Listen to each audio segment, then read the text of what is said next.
Reporting live and direct, this the briefing room. I got a nice firm grip on a sweeping room, revealing. Yeah, welcome to another episode of The Briefing Room, hosted by your boy Marcus Atkinson. You are listening to the sounds of George Morgan III, aka Buddy Love, with the theme song to The Briefing Room. Sounds so good, don't you agree? I'm sure you can pick up on who the song's about. It's about our current president, our current idiot in chief, Donald Trump. Yeah, there's a lot going on right now. The Briefing Room. Thank you so much for tuning in. You know, one of the things that always comes to mind whenever I think about politics is the idea of hyperpartisanship. And hyperpartisanship is the thing that is killing us. We are in this situation specifically because there has been a hyperpartisan environment in politics. I posted a video not too long ago about John McCain. And in that video, John McCain was asked a question, not even really asked a question. A lady was trying to tell him that Barack Obama was a Muslim, that he was un-American. And he takes the mic back and says, no, ma'am. No, ma'am. He's a good man. He's a family man. We just happen to disagree on some things politically or policy-wise, but he's a good man. Two or three times when John McCain was running, he had to do that when it came to Barack Obama. He was one of the few politicians in modern history, at least as far as I can remember, that had the ability to agree or disagree with whomever, regardless of whether or not they were in the same party or of a different political party. As a matter of fact, he posthumously, in his will, forbade President Trump from coming to his funeral because he thought it was a man of no character. But the bottom line is John McCain was able to separate reality and humanity from political party. Ideologically speaking, we are in an environment, and have been for quite some time, where people walk in lockstep with one particular party. I don't think it's possible. I think it's toxic, and I think it's one of the reasons that we're suffering what we're suffering right now. Hyperpartisanship walked us to the cliff. Donald Trump came along and unceremoniously pushed us off of that cliff. And so when we look at everything that's going on right now, not all of this is Donald Trump's fault. He took full advantage of the environment that I'm describing. You look at the fact that Joe Biden was in the mental decline that he was in for as long as he was in mental decline, and how long people excused it and hid it. It no longer became about the American people. It became about holding on to power as long as possible. Mitch McConnell, who can argue the fact that Mitch McConnell should have retired years ago? We wait until this man has medical crisis after medical crisis to say, damn, Mitch, maybe you ought to hang it up. You think? I grew up in an apolitical household. My parents belonged to a religion that did not get involved with the political process. To this very day, my mom and dad don't vote. They don't believe in it. And so in that environment, I never went to the polls with family members. I never listened to them debate politics over the dinner table. It was never a conversation. And the relatives that we spent the most time with, they were in the exact same situation. So I grew up apolitical. As I got older and I started to vote and I started getting more involved with the process, it dawned on me that there's no such thing as one party always being right, one party always being wrong. It just felt nonsensical. So as I started being more involved with politics, I have branded myself a Republican. I've said that before, an independent, if you will. And I have voted across the spectrum over the years. I don't think there's a such thing as this party always produces the winners and the best and strongest ideology for America. That party always produces the winners or the losers and the worst ideology for America. Ideologically speaking, sometimes I agree, sometimes I don't. I'm not always opposed to everything Trump says. There are things that he says that I agree with. I gave you my opinion on not LGBTQ, but trans athletes competing against biological women. I'm on The Briefing Room. My last episode was about that. So we're not always on opposite sides of the fence. But I want you to think about something as we're voting, and you think about the past. For years, we have watched politicians excuse the behavior of someone else based upon whether or not they were in their party. And over the years, we've seen the rise of CNN, which in theory, oftentimes leans left. Then we've seen the rise of Fox News, which there is no in theory, 100% leans right. And so when we're frustrated when we watch television or we listen to shows and it seems like everything that Donald Trump does, it flies in the face of what makes America, quote unquote, great. And it is maddening to watch people trip over themselves to excuse all of this behavior. And yet this is what they do.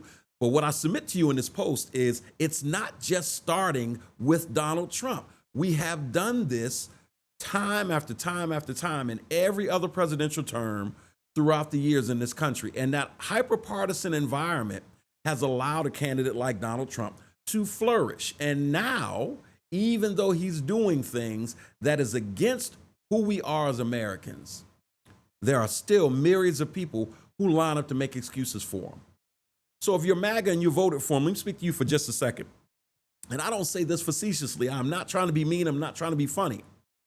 And I said that I don't always disagree with Trump for a reason, because I want you to know that in reality, that is just not the case. When he talks about making America great, get with me on this.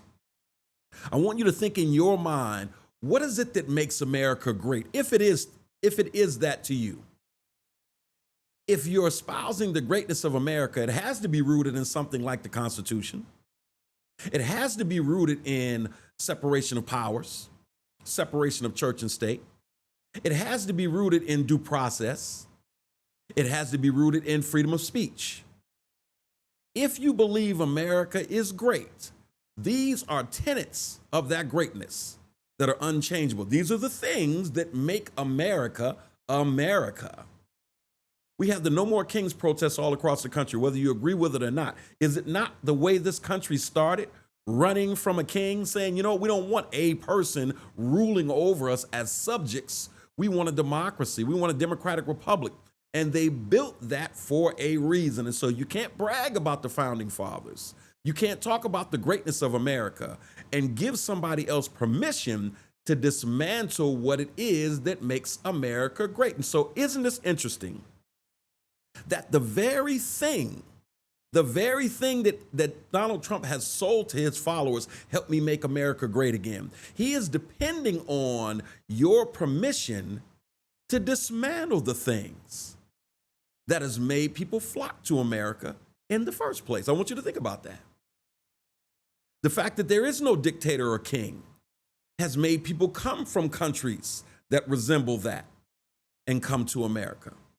The fact that you can't be just scooped up off the street and thrown in jail without due process, like some other countries, has made people flock to America. The fact that you can outwardly criticize the sitting government or the ruler, quote unquote, without any kind of recourse has made people flock to America. And the fact that there are separations of powers, that sometimes the president gets it wrong and there's a judicial branch for that reason. Sometimes Congress gets it wrong and there's a president. The separation of powers brings balance to this great America. When someone goes after that, they go after the very fabric of America. And so I think it's fascinating that you cheer when people get scooped up off the street because they don't look like you. They don't sound like you. They don't act like you. They don't live around you. Yeah, good for him, good for her. No, not good for him or good for her. They deserve due process under the law because there by the grace of God go I. Remember that old saying? If you can do it to Esteban, who has Mexican roots, then you can do it to Marcus. Or you can do it to Jenny or Jane or you. You don't cheer when the American Constitution is trampled on from somebody else's actions because it happens to somebody that you don't like or you don't approve of. You don't cheer when a judicial order is violated or ignored by the most powerful person on the planet, the President of the United States. You don't cheer when there is a president who shows preference to the political party that he or she belongs to and gives little to no attention to the other side of the aisle because you happen to vote like that president. You don't cheer when a president outwardly promotes financial interests of his own while he is in office. There is a reason why people have been called to the carpet for that in the past. Clarence Thomas was called to the carpet for that. And so all of this I say to you is this: hyperpartisanship has never been a friend of democracy, and it certainly ain't going to start now. We got to change the way we do business. This thing has become a runaway train, and it just gets worse and worse and worse. And you see this president becoming more and more emboldened because he is seeing what he's allowed to get away with. This is not the time to say, you know what, I voted for him. I'm going to try to find a way to spin this to make myself and anyone who will listen to me feel better about this. This is not the time for that. This person is trying to transform this country into something that benefits him and his family personally. And he is eating away at all that has made us who we are in the process. You've got people that voted for him. I've watched farmers on the news. One farmer in particular said that he felt silly or slighted because he essentially voted for his own demise. He's owned this farm for several generations, his family has. And migrant workers have been the people that he has employed for many years. He said his own wife said to him, "Are we sure we want to vote for him again?" Because he has said that he was going to do X, Y, and Z. He said he wants to execute tariffs all across the world and hike prices up, which essentially is a tax, tariff 101. She said to her husband, the farmer, "Are you sure you want to do this?" He said, "I'm rocking with Trump." He voted for him, and they're interviewing this man on television, and he said, "I voted for my own demise." His workers won't show up to work. They're afraid of ICE. The tariffs have priced him out of the farming business. He's gone to his various vendors asking them to work with him. They can't because these tariffs are killing them. It's like, listen, we're paying more money. This thing is not easy for us. There's nothing that we can do in order to help your situation. We're trying to survive ourselves. This man is literally in the process of shutting his farm down. And how many people has that happened to across the country?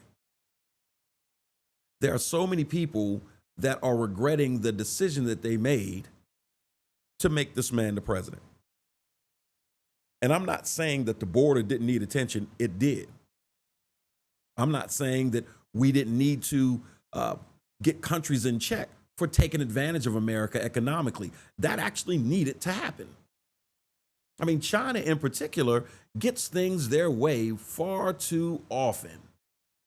And I think to some extent, yes, the table needed to be reset a little bit because America does seem to be going above and beyond for other countries while we have way more suffering going on at home than we can even imagine. And so the attention needs to be here. And so when you say make America great, we need to be paying attention to our own business. I can see why people gravitated to that mantra. But when you can see the way it plays out, inviting immigrants from countries with white skin, but the countries that have black and brown folk, you are finding a way to not just chase people out of the country that look like that, but to try to block people from these countries from coming in here.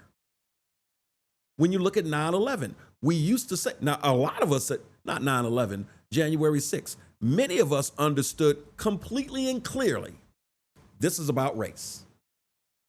You got an army of right-wing white people bum rushing the most sacred building in the country, while the politicians, the representatives from every city in America are in session trying to certify an election.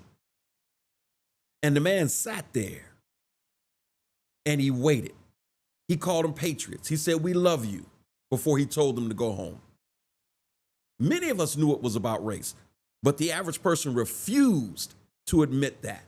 Hyperpartisanship. And so now we get an actual chance to compare and contrast. Now that LA is going on, what's he doing? Bringing the full weight of the U.S. government to bear. Isn't that fascinating? You didn't do it to the right-wing white folks who bum rushed the White House. And that's not me being racist. That's me calling it like it is. I said it then, and other people were saying it as well. If those were black folk, He would have rather bombed the whole damn White House than allow them to get away with that. But they weren't. And now that it is Mexicans and Latinos of different descents and African Americans and, liberal white people, when it's not his type of crowd, oh, hell no. Nah. Hell no. Nah. Get the National Guard in there. Send the Marines in there. Bullshit, dude. We are not doing this on my watch. What did he say about his parade, his military parade, his birthday parade? Call it what it is. That if you interrupt this, I will bring the full weight of the U.S. government against you, so help me. Do it and see what happens. He did not assume that posture for January 6th. Let's take the extra step. He pardoned the January 6th insurrectionists.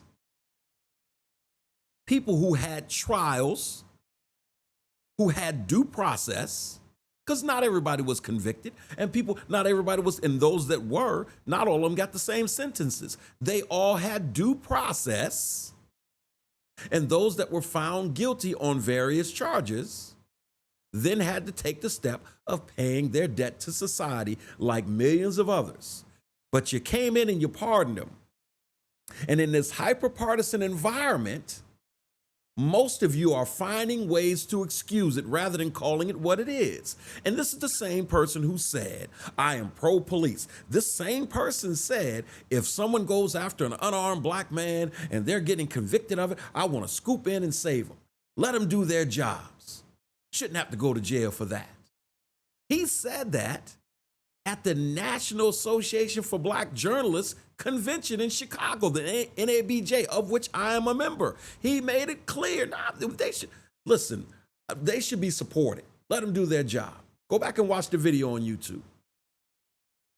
How do you say that and at the same time pardon people who assaulted police officers protecting the most sacred building in America? How do you sit back and watch them chant, hang Mike Pence, a sitting vice president? To have them not just do that, but storm the hallowed halls of the White House and make themselves at home, audibly issuing threats of what they would do to this person and that person. How do you allow that? Unless you are trapped in this vortex of hyperpartisanship. We have to get to a place where we can call a thing regardless of our political party. And we are so far from that place right now.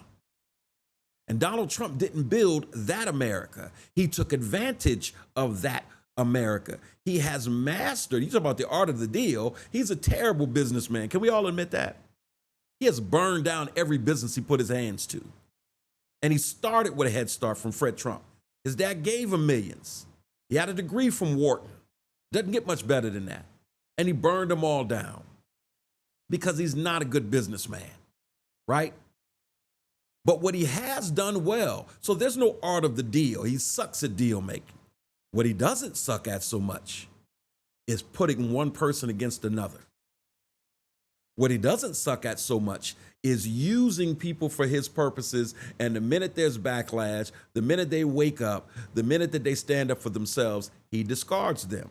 There is a graveyard of bodies that follow Donald Trump around. The only people that survive interactions with Donald Trump are his children, period. If you're not one of his kids or grandkids and you're involved with him, clock's ticking. You may as well take your little hourglass, turn it upside down, watch the sand run. Because at some point, you are going to be an enemy of this man when he is done using you for what he's using you for.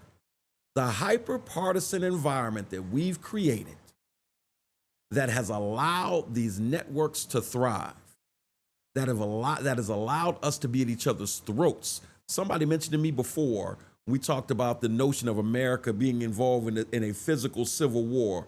A person told me before, listen, we've been involved in civil war digitally for a couple of years now. We're just waiting for it to go live. January 6th was that first shot fired of this public and very real civil war. And now you're seeing traces of it all throughout the country starting to bubble up.